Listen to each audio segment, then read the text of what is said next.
Bismillahirrahmanirrahim. Assalamu alaikum, dear students. Welcome to the online lecture on linear control systems theory.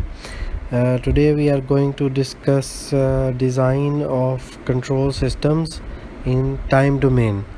So in this course we shall be looking at the design of control systems in time domain and also in frequency domain. So this is the first part of that lecture series, design of control systems in time domain. So let's get started. So first of all, I want to tell you about some of the key points regarding the design. First of all, we shall be using root locus approach for the controller design in this course. We have recently studied root locus, and we have looked at analysis of control systems with respect to root locus. So we shall be using root locus for controller design as well. Secondly, the controller design methods that we discuss are not unique. You can have your own controller design methods. There might be different controller design methods in different textbooks as well, and there is always room for creativity when it comes to controller design. And no design will work right away, so in practical situations. So this is not for your exams or the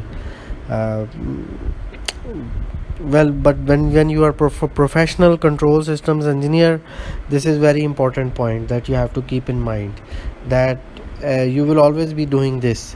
You will have an initial theoretical controller design.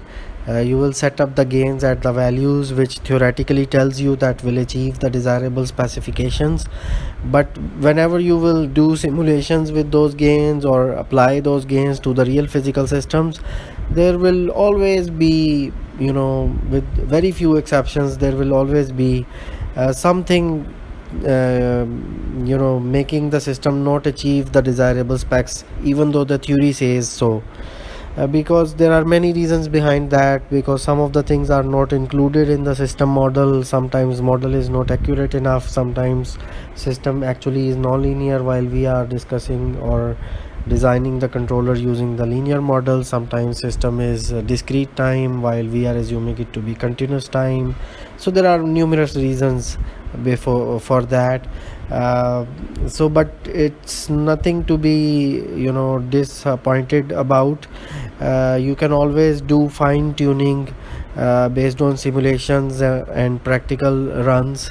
Once you have your initial theoretical design will give you something to start with. So it's not all gone to waste. It's just it will get you almost there, and from almost there to exactly there you will need some fine tuning. Okay, so we start by our discussion about the controller design with the simplest possible controller, that is the P controller. And we looked at the design procedure. Once again, this is not unique, but here is what it is.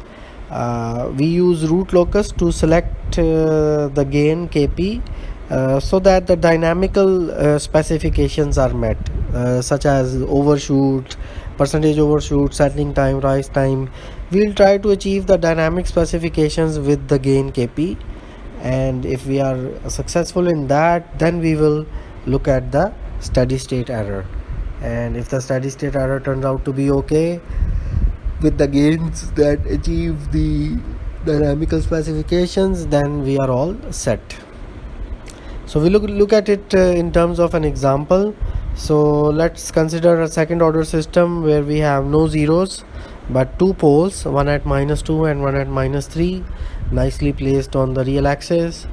And but what we want is that we want to design a proportional controller such that the steady state error with respect to step input is less than or equal to 0.1, and the percentage overshoot should be less than or equal to 5%, and the rise time for this closed loop system with P controller should be less than or equal to 0.8 seconds. So these are the desired specifications, and let us see if we can achieve these specifications with the help of P controller on this transfer function or not. So I've rewritten the transfer function of the system and the desired specification on the next slide, and we look at the solution. Since the system is second order, the overshoot requirement is met if the closed loop poles are within 45-degree cone. We have already discussed this when we looked at the second order controller design example. There we translated the overshoot requirement into the degree the cone degree in terms of admissible pole locations. So if the poles are within the 45-degree cone on the open left half plane pole, then you are guaranteed that the overshoot will be less than or equal to 5%, and that translates to zeta greater than or equal to 0.7, which is zeta is the cosine of this angle. The rise time requirement is met if we have the rise time equation. This is the rise time equation for second order systems, and if this is less than or equal to 0.8, then we will have rise time less than or equal to 0.8 second. Here we can already put the value of zeta, any value of zeta which is greater than or equal to 0.7, and try to find out a range of omega n to fulfill this requirement of rise time. So if we put zeta equals 0.7, which is the minimum possible value of zeta to meet the overshoot requirement, if we do that, then it turns out that omega n should be greater than or equal to 3.18 for achieving the desirable rise time. And if we put zeta equal 1, which means that the closed loop poles will come to the real axis, then the rise time requirement changes. The omega n then have to be greater than or equal to 4.12 for the rise time to be less than or equal to 0.8 seconds. Okay, so this basically gives us a rough idea of admissible pole locations, because remember this, that we can always have the location of pole in terms of omega n. Omega n is the vector distance of the pole from the origin, and the horizontal distance of the pole from the origin is zeta times omega n, and the vertical distance is omega d, which you can find by Pythagoras theorem. Because this is the right angle triangle, you know the hypotenuse, you know the base, you can always find the perpendicular. Okay, so which would be square root of hypotenuse square minus base square.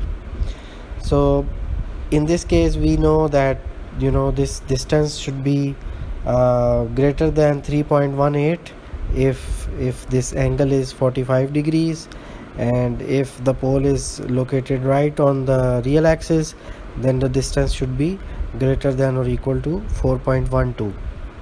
okay, so we come back to the P controller, proportional controller, and we are getting ready for the root locus, and the open loop transfer function with proportional controller becomes something like this. There is no pole or zero due to the controller, two poles of the original system transfer function, and just we do one thing, that we equate 4kp equal to k to simplify things a little bit,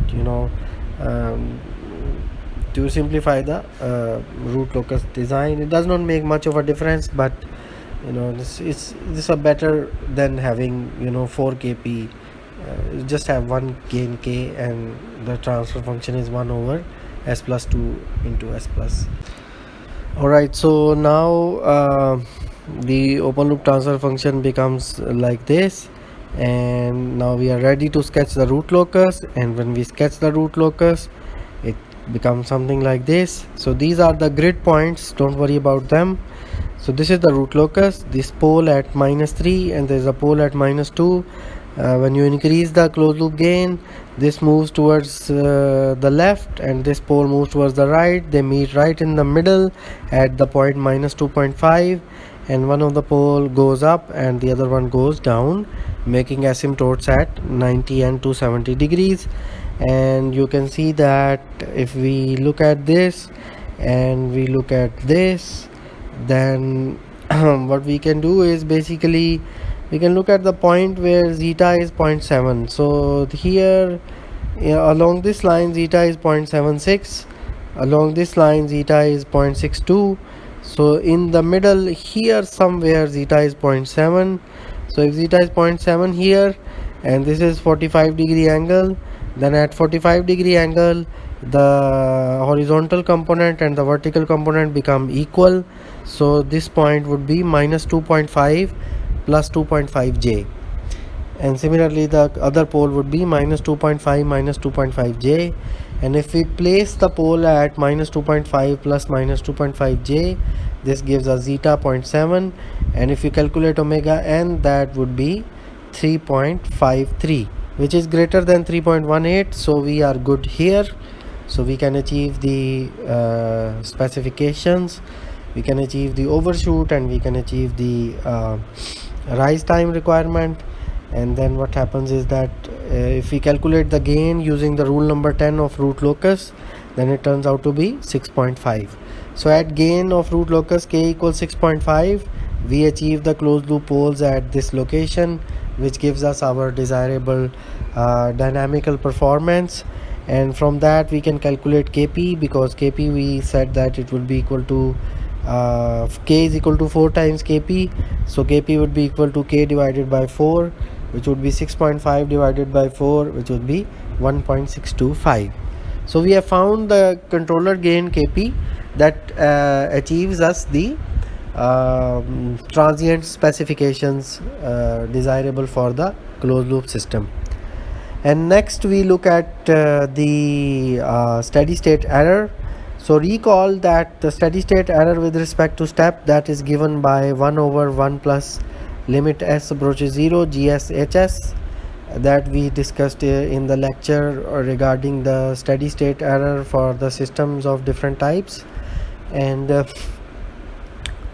since the GSHS is equal to 4 kp over s plus 2 into s plus 3, we substitute the value, and when we substitute the value and plug in the limit, we get that the steady state error with respect to step with the gain of 6.5 or kp equal 1.625, that becomes 0.48, and this is greater than our desirable value, which is 0.1 or less. So that means that kp does not achieve the steady state error. Although if we increase kp, the steady state error will be reduced, but we have already seen that if we increase the kp, then if we go back here, increasing the kp further from this point will make this pole go up further. If this pole goes up, the zeta will be lesser than 0.7, and if zeta is lesser than 0.7, the percentage overshoot will become greater than 5%. So if we try to achieve the steady state error, the overshoot requirement will be violated, and if we try to keep the overshoot requirement met, then the steady state error requirement is violated. So this means that P controller would not work in this case. So P controller would not work here. So since we have a problem in the steady state error, we don't have any problem in the dynamics or transients. The next controller we might try should be PI controller, not the PD controller, because for dealing with the steady state error, we always use the integral controller. So next we try the design of PI controller. PI controller has the following design procedure. We shall be using the root locus. We choose the P part so that the dynamic specs are met, and then we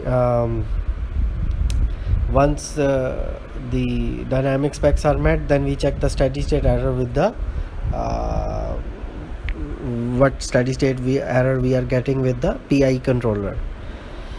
Okay, so the controller transfer function in this case would be kp plus ki over s. If we simplify this, this becomes kps plus ki divided by s, and since we are doing the root locus, so we'll have one of the gains come out up front, and that would be in this case kp, because we want kp to be achieving the dynamical specs. So once we take the Kp out, this term will become simple S and this term will become Ki over Kp. So this ratio is also quite important in the controller design, and we shall see shortly how we deal with this ratio and how we use this ratio for our advantage. So the idea of design here is that we place the 0. So you can see that the PI controller has 1 0 at S equal minus Ki over Kp and one pole at S equal 0. So the idea is that we place this 0 very close to this pole and drive this pole to the 0. And why do we place it close to the 0? Because we don't want to mess up the dynamics of the original system. So we want to usually the integral controller is notorious in terms of messing up with the transient response. So if you want to save that or avoid that, then you always place the 0 of the PI controller as close as possible to the pole of the PI controller, so that when you increase this gain Kp, this pole at 0 goes to this 0 very nearby. Okay, so back to the example.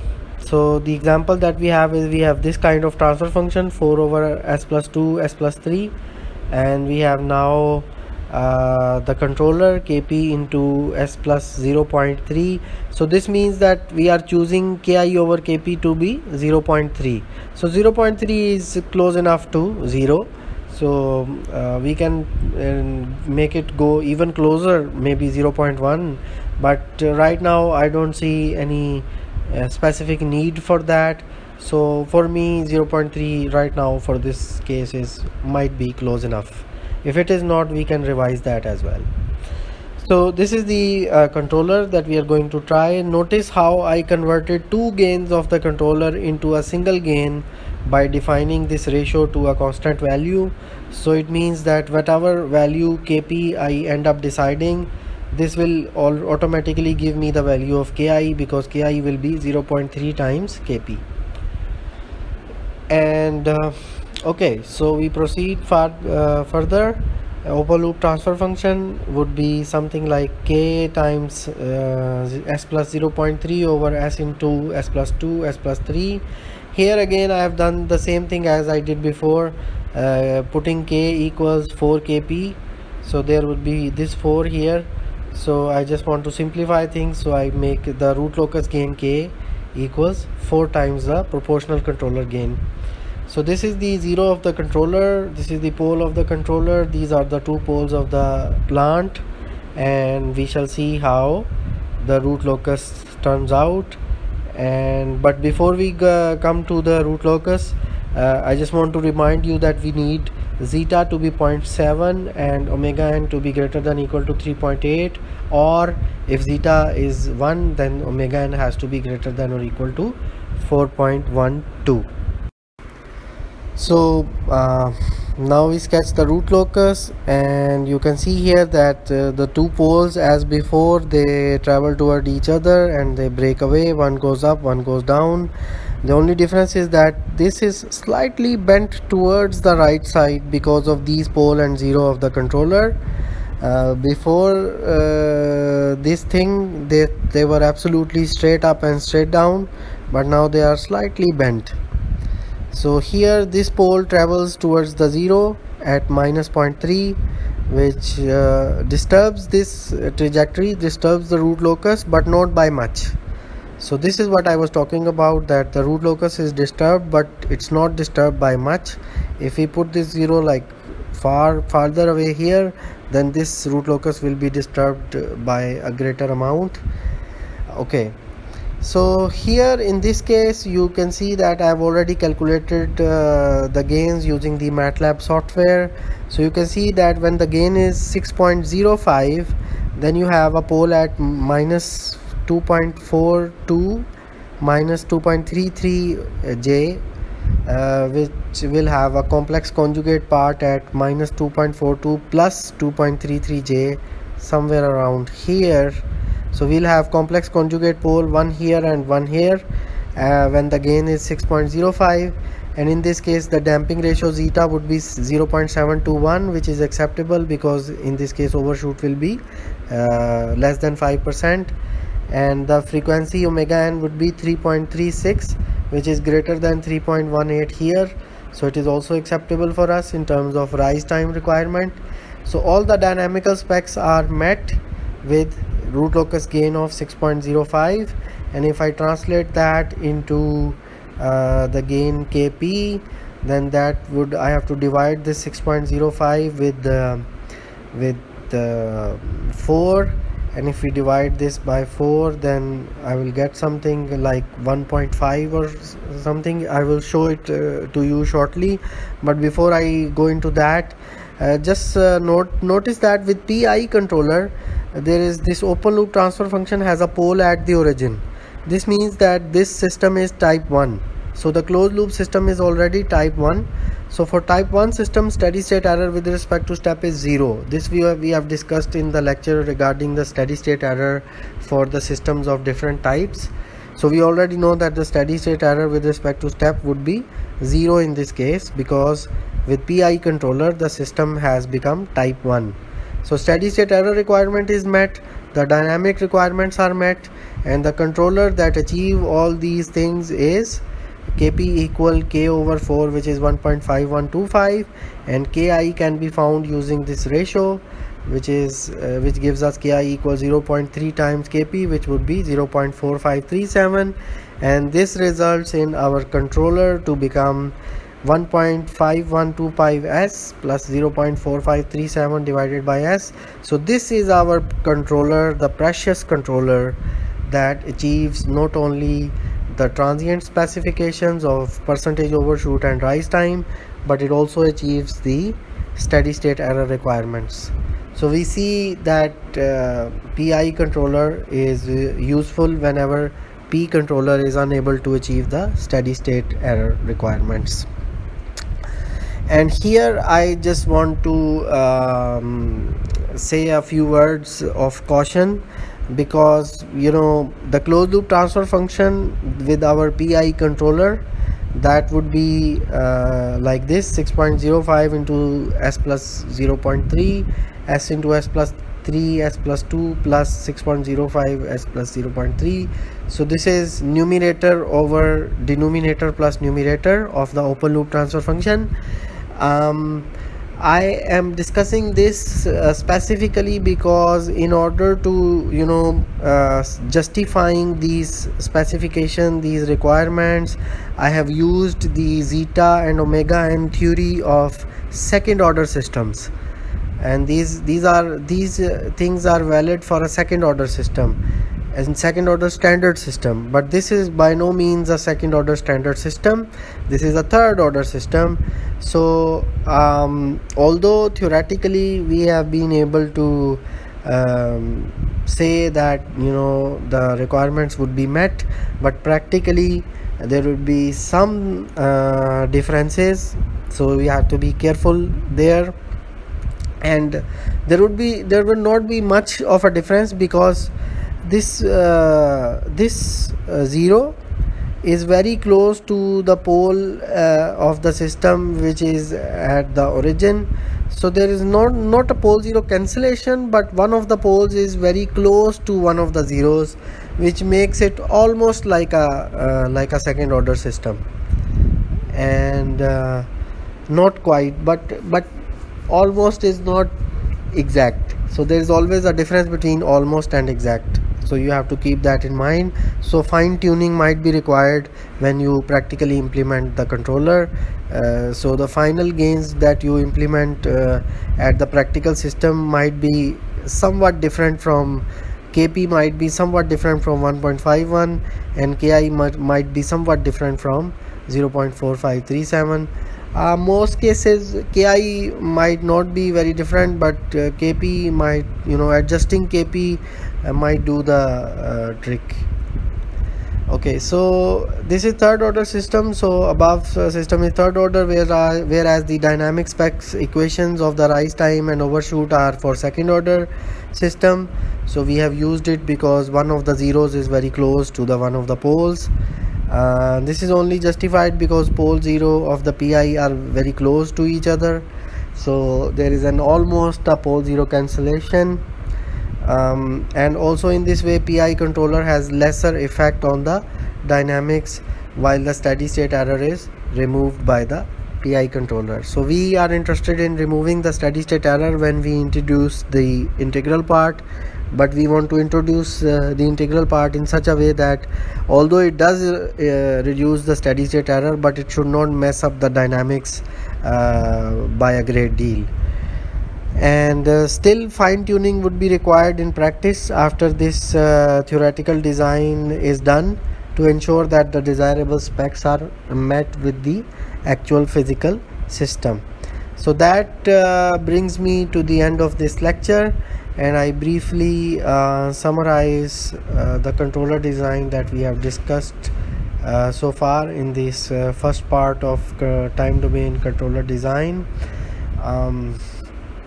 I started with some key points.